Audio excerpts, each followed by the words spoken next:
नाही, हा, मला पुन्हा एकदा तेच सांगायचंय की अशा असंख्य लोकांकडनं ही तर 11 माणसं एकमेकांना भेटली आणि ती माझ्यापर्यंत येऊ शकली.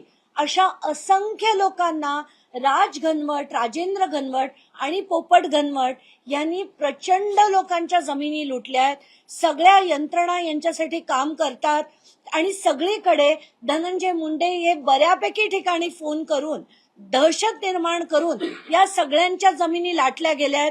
म्हणून मी बावनकुळेंना भेटून त्यांना विनंती करणार आहे की सगळी प्रकरणं पुन्हा चौकशी करा आणि यांच्या जमिनी यांना कुठच्याही परिस्थितीत परत मिळाल्या पाहिजेत.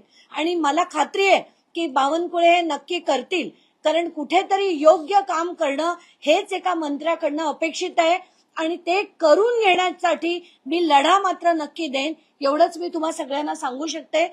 आणि हे होईपर्यंत माध्यमांनी सुद्धा त्यांची साथ द्यावी, कारण अशी असंख्य लोकांना आता कसं झालंय की सामान्य लोकांना जगणं मुळात कठीण झालंय. त्यांना त्यांचे प्रॉब्लेम कोणाकडे द्यावे.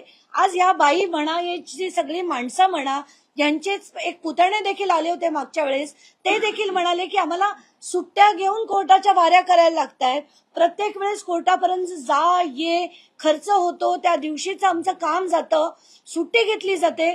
तर हे जे छळ चाललेत हे छळ देखील बंद झाले पाहिजेत. आणि हे जेवढे राजकारण्यांचे पाळलेले लोक आहेत ना, या सगळ्यांना आता धडा शिकवण्याची आता वेळ आलेली आहे.